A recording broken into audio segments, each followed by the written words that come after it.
നമസ്കാരം.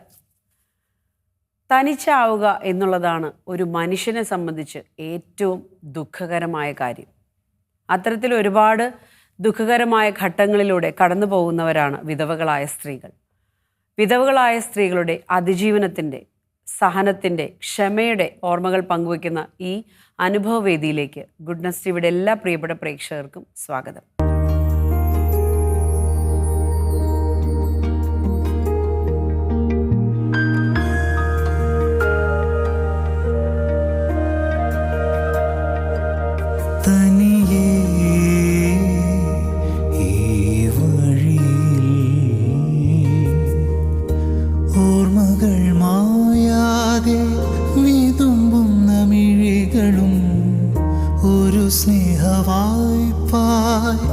നൽകിയ നിമിഷവും ഓർക്കുന്നു ഞാനിന്നും, ഓർക്കുന്നു ഞാനിന്നും, ഓർക്കുന്നു ഞാൻ തനിയേ ഈ വഴി.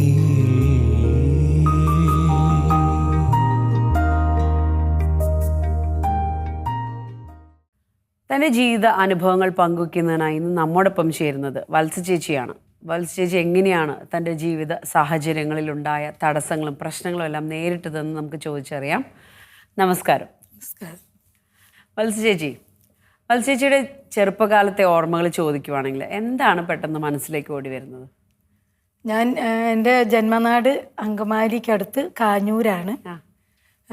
അപ്പൻ്റെ പേര് ജോസഫ്, അമ്മ മേരി, കോലഞ്ചേരി കുടുംബം. ഞങ്ങൾ 7 മക്കളാണ്. 4 പെണ്ണും 3 ആണും. അതിൽ 7 മക്കള്. 7 മക്കള്. 3 ചേച്ചിമാർ, 2 ചേട്ടന്മാർ, ഞാൻ, താഴെ അനിയൻ. അപ്പോൾ ആറാമത്തെ ആള്. ഓക്കെ.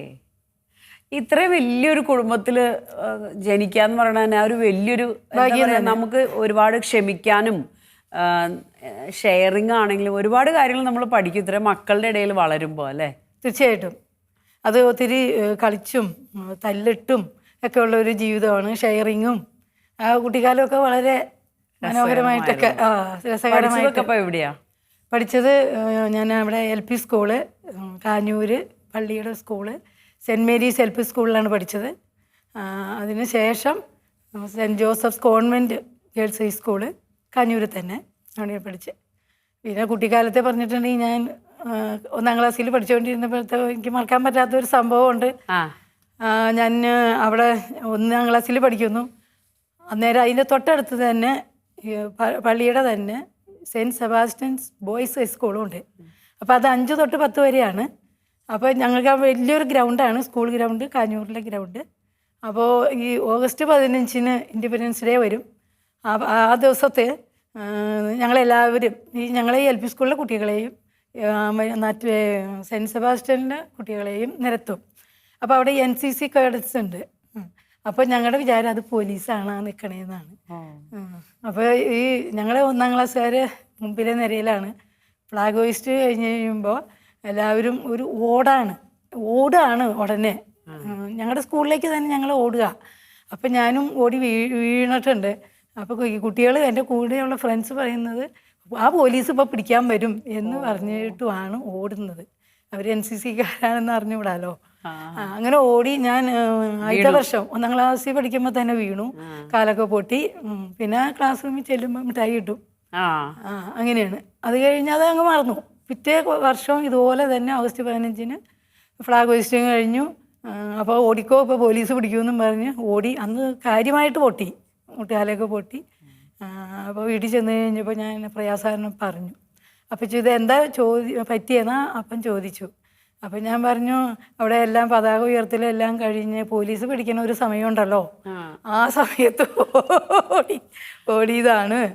അപ്പം അങ്ങനെ പറ്റിയതാണ്.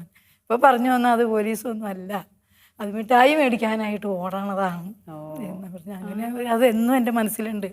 അത് കാര്യം അറിയാൻ പാടില്ലാതെ അങ്ങനെ അങ്ങോട്ട് ഓടി പോയ കാര്യങ്ങൾ ആലോചിക്കുമ്പോൾ പെട്ടെന്ന് അതെല്ലാം മനസ്സിലേക്ക് ഓടി വരുന്നു.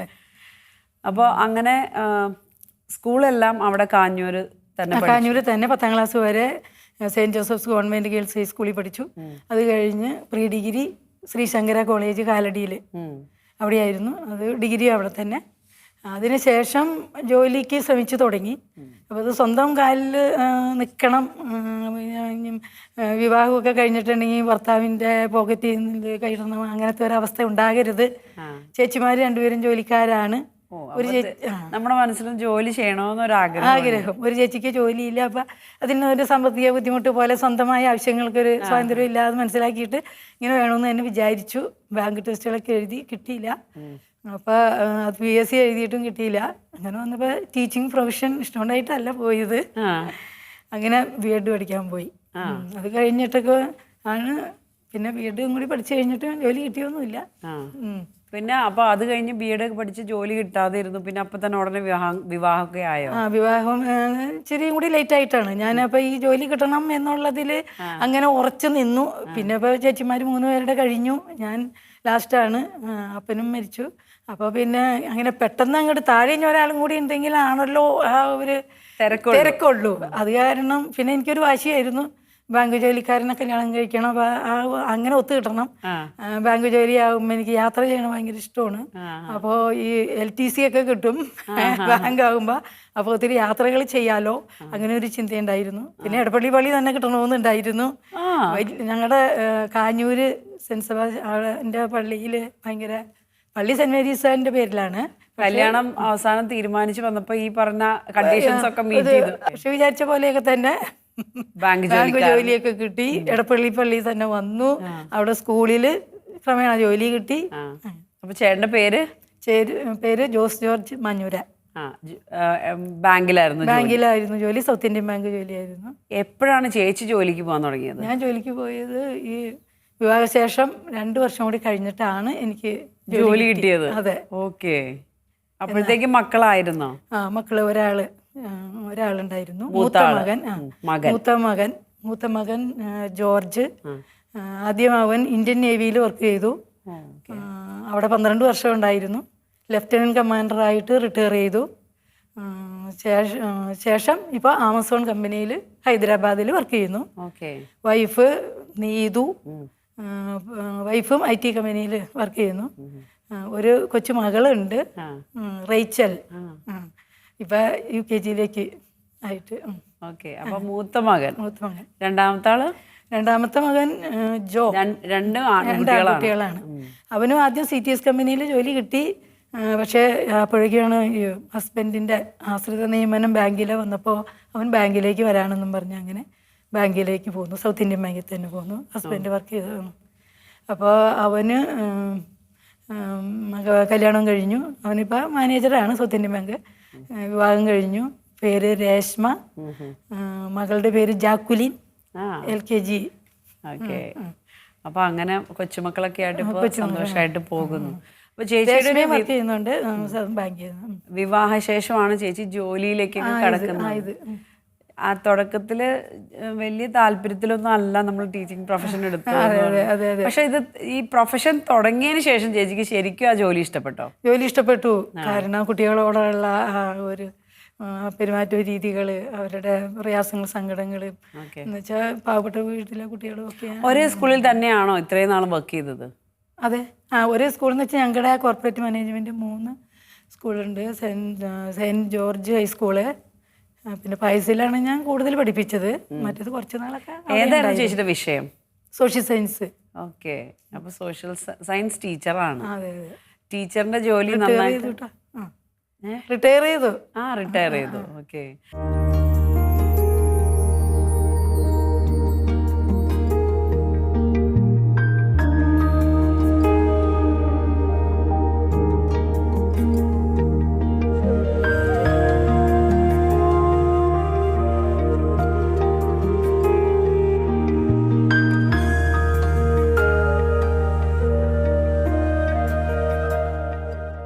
വിവാഹത്തിന് ശേഷം നല്ല സന്തോഷമായിട്ട് ജോലിയൊക്കെയായി മക്കളൊക്കെയായി അങ്ങനെ മുമ്പോട്ടേക്ക് പോകുന്നു. മക്കളുടെ പഠനം എല്ലാം പൂർത്തിയായി. ചേട്ടന് എപ്പോഴായിരുന്നു ചേട്ടൻ്റെ വിയോഗം എങ്ങനെയായിരുന്നു? ചേട്ടൻ്റെ വിയോഗം എന്ന് വെച്ചാൽ ഞാൻ റിട്ടയർ ചെയ്തേ പിന്നെയാണ്. ഞങ്ങൾ 55 വയസ്സിൽ റിട്ടയർ ചെയ്തുല്ലോ. അപ്പോൾ അത് കാരണം എനിക്ക് ഹോസ്പിറ്റലിൽ കൊണ്ട് ക്യാൻസർ ആയിരുന്നു. അത് തിരിച്ചറിഞ്ഞപ്പോഴേക്കും ഇങ്ങനെ ഒത്തിരി വൈകിയൊന്നുമില്ല, എന്നാലും ഇച്ചിരി പ്രശ്നങ്ങളൊക്കെ ആയിരുന്നു. എന്നിട്ട് 3 വർഷത്തോളം ജീവിച്ചു.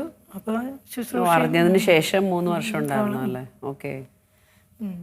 അപ്പം ഒരുപാട് നമുക്ക് ശുശ്രൂഷിക്കാനും ഒക്കെ സാധിച്ചു. ഇത് അറിഞ്ഞു കഴിഞ്ഞപ്പോൾ ചേച്ചിക്ക് എന്താ പെട്ടെന്ന് മനസ്സിൽ വന്നേ? അസുഖമെന്ന് വെച്ചാൽ നമുക്ക് നെഞ്ചിലൊരു ഭാരം കയറ്റി വെച്ച പോലെയാണ്. ആകെ അങ്ങ് ഡൗണായി. ഈ ഒരു അസുഖമൊന്നും കേട്ട് കഴിഞ്ഞാൽ ഭയങ്കരമായിപ്പോയി.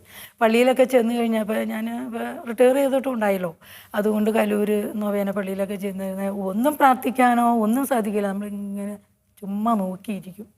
അവിടെ അങ്ങനെ ആഴത്തിലൊരു മുറിവ് അങ്ങ് പറ്റിയ പോലെയാണ് ആ അസുഖം ഇതായതുകൊണ്ട്. പിന്നെ അവിടെ മധ്യസ്ഥ പ്രാർത്ഥനയ്ക്ക് കയറും, എങ്ങനെയെങ്കിലും രക്ഷപ്പെടുത്തി തരണേ എന്ന് പ്രാർത്ഥിച്ച് പിന്നെ ബൈബിള് വായിക്കും, കൊന്ത ചെല്ലും, മറ്റുള്ളവരോടൊക്കെ ചോദിക്കും. അപ്പോൾ യേശു നാഥൻ എന്നുള്ളൊരു ബുക്ക്, അതിൽ രോഗികളുടെയൊക്കെ ഉള്ള എല്ലാ പ്രാർത്ഥനകളുണ്ട്, അതൊക്കെ ഡെയിലി ചെല്ലും അങ്ങനെയൊക്കെ. പക്ഷേ ഒരു അസുഖം അറിഞ്ഞിട്ട് 3 വർഷം കൂടിയൊക്കെ ജീവിച്ചു.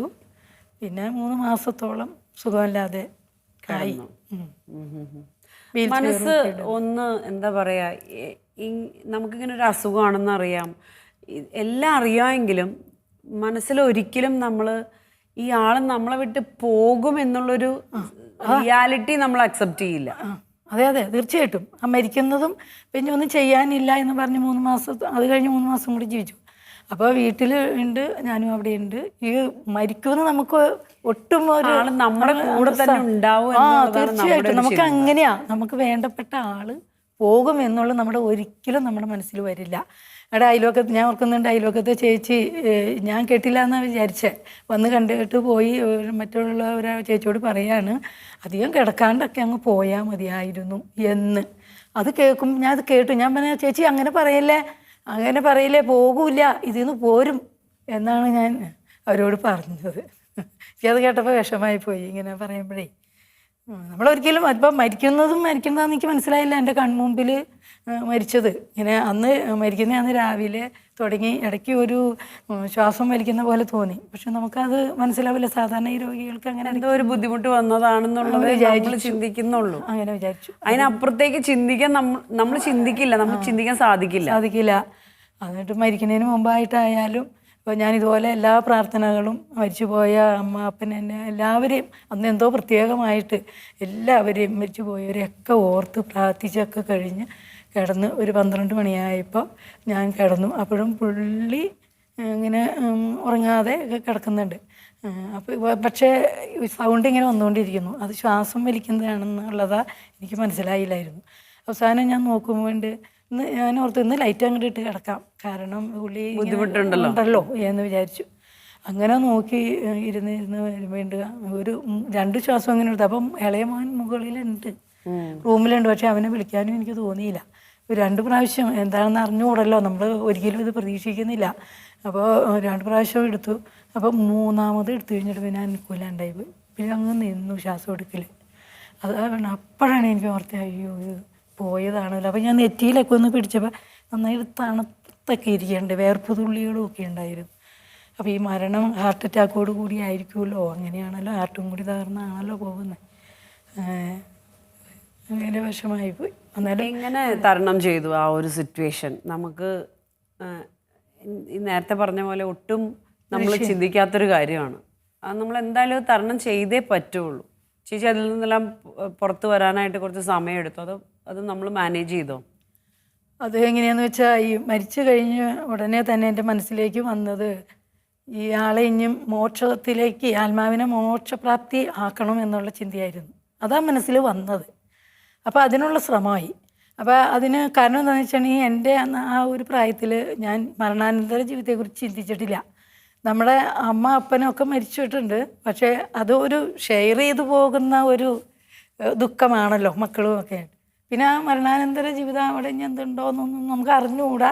അതുകൊണ്ട് അതേക്കുറിച്ച് ചിന്തിച്ചില്ല. അപ്പോൾ ആകെ ഈ നമുക്ക് വേണ്ടപ്പെട്ട ഈ ആളെ നമ്മൾ തന്നെ സ്വർഗത്തിലേക്ക് ആക്കണം. നമ്മുടെ ഭർത്താവിനെ നമ്മളല്ലേ ഉള്ളൂ, പിള്ളേരൊക്കെ ആയാലും അങ്ങനെ അങ്ങോട്ട് അവരിതിൽ ശ്രദ്ധിക്കാം, അവരവരുടെ കാര്യങ്ങളാവാല്ലേ. അങ്ങനെ ഒരു ഭയങ്കര വിഷമം അങ്ങോട്ട് വന്നിട്ട് പിന്നെ ഞാൻ ഈ 2 കുർബാനയൊക്കെയാണ് ഒരു ദിവസം കാണുന്നത്. കാലത്തും വൈകുന്നേരവും കുർബാന കാണും. വ്യാസാഗ്ര ചെല്ലും പാവപരിഹാരത്തിന് വേണ്ടി. എൻ്റെയും പാവപരിഹാരവും പുള്ളിയുടെയും പാവപരിഹാരങ്ങൾ എന്തെങ്കിലുമൊക്കെ ഉണ്ടെങ്കിൽ പോട്ടെ എന്ന് കരുതി. അങ്ങനെ ഒരു 2 മാസം ഞാനാണെങ്കിൽ സ്വപ്നവും കാണുന്നില്ല. സ്വപ്നം കാണുകയാണെങ്കിൽ നമുക്കൊരു ആശ്വാസം കിട്ടും. അമ്മേനെ പിന്നെയാണെങ്കിൽ സ്വപ്നം കണ്ടിട്ടുണ്ട് മരിച്ചിട്ട്. ഇവരെ ഒന്നും കാണുന്നില്ല പുള്ളീനെ. അപ്പോൾ ഞാൻ ആകെ ഡൗണായി. എന്നിട്ട് ഒരു ദിവസം അങ്ങനെ ഇരിക്കുമ്പോൾ 2 മാസം കഴിഞ്ഞ് ഒരു ദിവസം പറയാണ്, നിൻ്റെ പ്രാർത്ഥന കൊണ്ട് ഞാൻ ദേ ഇവിടെ ഇരിക്കണേ എന്ന് പറഞ്ഞ് എന്നെ ഒരു സ്ഥലം, നല്ല ഡ്രസ്സൊക്കെ ഇട്ട് ഒരു സ്ഥലം കാണിച്ചു തരാണ്. അതോടുകൂടി എൻ്റെ ആ പേടി പോയി. അത് കഴിഞ്ഞ് ഒരു മാസം അങ്ങോട്ട് കഴിഞ്ഞു കഴിഞ്ഞപ്പോൾ എനിക്ക് ഞാൻ ഒന്നും ചിന്തിച്ചിട്ടില്ല. വെറുതെ എനിക്ക് ഭയങ്കരമായിട്ട് ഒരു വിഷമം അങ്ങോട്ട് വന്നിട്ട് എന്തിനാ ജീവിക്കണേ, ഞാൻ മരിക്കണം എന്നൊരു ചിന്ത അങ്ങോട്ട് വരാണ്. അതൊരു 5-10 മിനിറ്റ് നേരത്തേക്ക് അങ്ങോട്ട് ഉണ്ടാകാണ്. ഞാൻ ഒറ്റയ്ക്കേ ഉള്ളൂ. മക്കൾ മൂത്തവൻ ഏഴുമലയാണ് അന്ന്, അവിടെ നേവൽ അക്കാഡമിയിൽ അവിടെയാണ് ജോലി. ഇളയവൻ ജോലിക്കും പോയി. അപ്പോൾ ഞാൻ ഒറ്റയ്ക്കായിരുന്നപ്പോഴാണ് ആ ചിന്ത എനിക്ക് വന്നത്, മരിക്കണം എന്നൊരു ചിന്ത. അപ്പോൾ ഞാൻ എന്നിട്ട് ഉടനെ വീട് കൂട്ടി അങ്ങ് ഇറങ്ങി. അപ്പോൾ ഒരു 3 വീടിനപ്പുറം ഒരു വിഡോ ഉണ്ട്. അവരോട് ചെന്ന് ഇത് പറഞ്ഞില്ല. ഇത് പറഞ്ഞിട്ടുണ്ടെങ്കിൽ പിന്നെ ഉടനെയൊക്കെ ആയതുകൊണ്ട് നാട്ടുകാർ മുഴുവൻ അവരങ്ങ് പറഞ്ഞു പോയാൽ അറിയൂലോ. അതുകൊണ്ട് അവിടെ ചെന്ന് അവരോട് സംസാരിച്ചു, മനസ്സൊക്കെ ഒന്ന് ശാന്തമാക്കി. എന്നിട്ടും വീട്ടിലേക്ക് വരാൻ എനിക്ക് പേടിയുണ്ടായിരുന്നു. എന്നാലും ഞാൻ വന്നു. പിന്നെ അത് കഴിഞ്ഞിട്ട് പിന്നെ വിചാരിച്ച മാതിരി പിന്നെ ആ ഒരു പ്രയാസം വന്നിട്ടില്ല.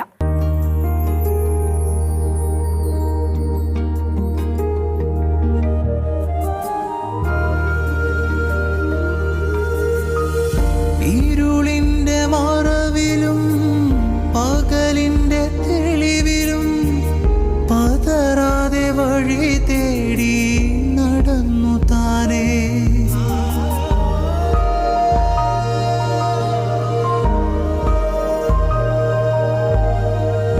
ഇനിയൊരു ജന്മം നൽകുമെന്നോർത്ത് കാത്തിരിപ്പൂ ഞാൻ പുലരി തോറും. കാത്തിരിപ്പൂ ഞാൻ പുലരി തോറും തനിയേ ഈ വഴിയിൽ.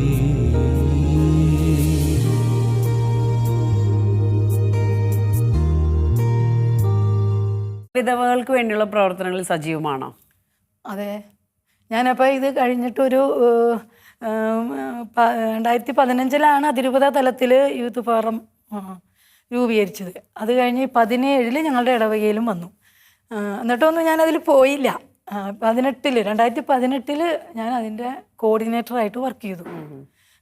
അപ്പോൾ ഞാൻ ഒത്തിരി അങ്ങോട്ട് ഇതിനകത്തേക്ക് ഇറങ്ങി മറ്റുള്ളവരുടെ വിഷമതകൾ കേൾക്കാനും. അങ്ങനെ ഒരു വിധവയ്ക്കാണ് വേറൊരു വിധവയുടെ പ്രയാസങ്ങൾ മനസ്സിലാവുള്ളൂ. അപ്പോൾ ഞാൻ മിക്കവരോടും പറയും, എനിക്കിങ്ങനെയൊക്കെ ബുദ്ധിമുട്ടുകളുണ്ടായിട്ടുണ്ട്. 6 മാസം വരെ നമ്മൾ ഒത്തിരി ശ്രദ്ധിക്കണം. ഒത്തിരി ശ്രദ്ധിച്ചാലേ നമുക്കിതിന്ന് കരകയറാൻ പറ്റുള്ളൂ. അപ്പം നമുക്ക് അത് കഴിഞ്ഞൊരു 16ൻ്റെ പകുതിയൊക്കെ ആയപ്പോഴാണ് ജീവാലയയിൽ ധ്യാനം തുടങ്ങിയത്. ആ ധ്യാനം തുടങ്ങിയപ്പോൾ എങ്ങനെ വെച്ചിട്ടുണ്ടെങ്കിൽ ഈ നമ്മളെ വിധവകൾക്കുള്ള ധ്യാനമാണ്. വിധവകളെ തന്നെ ട്രെയിൻ ചെയ്തിട്ട് അവരാണ് ധ്യാനിപ്പിക്കുന്നത്. അപ്പോൾ ശരിക്കും നമ്മളെ ഉൾക്കൊണ്ടിട്ട് നമ്മുടെ പ്രയാസങ്ങൾ എന്താണെന്ന് അറിഞ്ഞിട്ടുള്ള ക്ലാസ്സുകളാണ് അവിടെ കിട്ടുന്നത്. അവിടെ ചെന്ന് നമ്മൾ ഒത്തിരി അങ്ങോട്ട് മാറും. ഞാൻ അങ്ങനെ മാറിയത്. ഒരു വിധവ എന്ന പേര് എനിക്ക് അത് കേൾക്കുന്നതിന് ദേഷ്യമാണ്. പിന്നെ പള്ളിയിലൊക്കെ പോകുമ്പോൾ ഇങ്ങനെ പുതച്ചാ പോണത്, എന്നെ ആരും ശ്രദ്ധിക്കരുത്, അങ്ങനെയൊക്കെ ഒരു ചിന്തയിലൂടെയാണ് ഈ അങ്ങേയറ്റം പള്ളിയിൽ നമ്മുടെ ഈ കുർബാന അവസാനിപ്പിക്കുമ്പോൾ വിധവയാണ് ഒരു കാഴ്ച സമം എന്നുള്ള പാട്ട് കേൾക്കുന്നത് എനിക്ക് ഭയങ്കര ബുദ്ധിമുട്ടാണ്. കാരണം എൻ്റെ വിചാരം അപ്പോൾ ഭർത്താവ് മരിച്ചു എന്നുള്ള ദുഃഖം അല്ല പോകുന്നത്. ഈ അടുത്ത് നിൽക്കുന്നവർ എന്നെ അറിയണവരുണ്ടെങ്കിൽ നമ്മളെ സഹതാപത്തോടെ നോക്കുവോ എന്നുള്ളതായിരുന്നു. എന്തായാലും അതിൽ നിന്നെല്ലാം കയറി ഇപ്പൊ വളരെ സന്തോഷമായിട്ട് മുമ്പോട്ടേക്ക് പോകുന്നു. എന്തൊക്കെയാണ് ചേച്ചിയുടെ മറ്റു ആക്ടിവിറ്റീസ് എന്ന് വെച്ചാൽ ഞാനൊരു 6 മാസം കഴിഞ്ഞപ്പോൾ തന്നെ ഒരു ഓക്കെ ആയി കഴിഞ്ഞു. അപ്പോൾ ഞാൻ ആദ്യം തമ്പുരാൻ്റെ നാട്ടിലൊന്ന് പോകണമെന്ന് തോന്നി. ഹോളി ലാൻഡിൽ പോയി. അവിടെയൊക്കെ പോയി നമ്മൾ അത് പോയി കഴിഞ്ഞപ്പോൾ കുർബാന കാണുമ്പോഴും നമ്മൾ ബൈബിൾ വായിക്കുമ്പോഴൊക്കെ ഒത്തിരി നമുക്ക് അത് പോയ സ്ഥലം വാക്കുകൾ സ്പർശിക്കും. അതെ തന്നെ അതൊരു വലിയ സന്തോഷമാണ്. അത് കഴിഞ്ഞ് പിന്നെയും പോയി. യാത്ര ഇഷ്ടപ്പെട്ട ആളാണല്ലോ, എല്ലാ കൊല്ലവും ഒരുവിധ രാജ്യങ്ങളൊക്കെ പോയി. ഒരു വർഷം അമേരിക്ക, യൂറോപ്പ് ഒക്കെ പോയി. അതിൻ്റെ ഇടയിൽ കൂടെ യൂത്ത് ഫോറത്തിൻ്റെ ഈ പ്രവർത്തനങ്ങളിലുണ്ടായിരുന്നു. അപ്പോഴേക്കും ഒരു 21-22 നമ്മളുടെ കോവിഡ് പശ്ചാത്തലം വന്നല്ലോ. അപ്പം അങ്ങനെ വരുമ്പോൾ ഓൺലൈൻ അതിരൂപതാ തലത്തിൽ ബൈബിൾ മാരത്തോൺ ഉണ്ടായിരുന്നു. അപ്പോൾ അതിലൊക്കെ ആളെ സംഘടിപ്പിച്ച് കൊടുക്കണം. ഞാൻ ഈ കോർഡിനേറ്റർ ആയതുകൊണ്ട് ആളെ സംഘടിപ്പിച്ച് കൊടുക്കണം. അപ്പോൾ അങ്ങനെ ഒത്തിരി വിധവകളെ ഫോണിൽ കൂടെ നമ്മുടെ നാട്ടുകാരല്ലാത്തവരെയൊക്കെ കിട്ടി എനിക്ക്. അങ്ങനെ അവരെയൊക്കെ ഈ ചെവിയ ഓർക്കിൽ ഇപ്പം മീൻ വെട്ടണ നേരമാണെങ്കിലും ഒരു വിധവയാണ് വിളിക്കണേന്ന് കേട്ടോ ഓടും ഞാൻ. കാരണം എന്താന്നാ, ഞാൻ അന്ന് ആ സൂയിസൈഡ് അറ്റംപ്റ്റ് വരെ ചിന്തിച്ചത് എൻ്റെ മനസ്സിൽ കിടക്കാണ്. ആ ഒരു നിമിഷം കടന്നു കിട്ടാനാണ് ബുദ്ധിമുട്ട്. ഒരു 3 മാസമൊക്കെ അങ്ങോട്ട് കടന്നു കിട്ടാൻ നല്ല ബുദ്ധിമുട്ടാണ്. അപ്പോൾ അവർക്ക് ഇനി വലുതായിട്ട് ചിലർ നമ്മളെ 2 ടൈപ്പ് കൂട്ടരാണ് വിളിക്കുന്നത്. ചിലർ നമ്മളോട് ഈ പ്രയാസങ്ങളൊന്നും പറയില്ല, പക്ഷെ കുറച്ച് നേരം അവരെ കേട്ടാൽ മതി. അവരെന്ത് പറയുന്നു അത് നമ്മൾ അവരുടെ ആ വിഷമതകൾ മുഴുവൻ പറഞ്ഞില്ലെങ്കിലും കേട്ടാൽ മതി. മറ്റു ചിലർ എന്നെ പോലെ ഒരു സാഹചര്യം ഉണ്ടായോ എങ്ങനെയാണെന്ന് അറിഞ്ഞുകൂടാ. അവരോട് ഞാൻ പറയും കൗൺസിലിങ്ങിന് പോവുകയോ ധ്യാനം കൂടുകയൊക്കെ ചെയ്യണം. നമ്മുടെ ഈ ധ്യാനം എന്ന് പറയുന്നതാണ് നമ്മളെ ഒത്തിരി ആത്മീയമായിട്ടായാലും മാനസിക ഉല്ലാസം തരുന്നതായാലും വിധവകളെയാണ് തമ്പുരാൻ വളരെ ഉയർത്തുന്നത് എന്നുള്ള. അപ്പോൾ എന്തായാലും വത്സ ചേച്ചിക്ക് അപ്പോൾ ഇനിയും ഒരുപാട് വിധവകൾക്ക് വേണ്ടിയൊക്കെ പ്രവർത്തിക്കാൻ സാധിക്കട്ടെ. അവർക്ക് വേണ്ടി പ്രാർത്ഥിക്കാനും അവരെ കൂടുതൽ എന്താ പറയുക മാനസികമായിട്ട് ഉയർത്താനും പ്രാർത്ഥനയിലും എല്ലാ രീതിയിലും ഉയർത്താനായിട്ട് സാധിക്കട്ടെ എന്ന് പ്രാർത്ഥിക്കുന്നു. നന്ദി. Thank you. മനസ്സിൽ ഒരുപാട് ദുഃഖവും മുഖത്ത് പുഞ്ചിരിയുമായി വത്സ ചേച്ചിയെ പോലെയുള്ള ഒട്ടനവധി വിധവകൾ നമുക്ക് ചുറ്റുമുണ്ട്. അവരുടെ എല്ലാം വിശേഷങ്ങളും നമ്മൾ അറിയേണ്ടതുണ്ട്. മറ്റൊരു അതിയുടെ വിശേഷവുമായി അടുത്തൊരു എപ്പിസോഡിൽ കണ്ടുമുട്ടാം.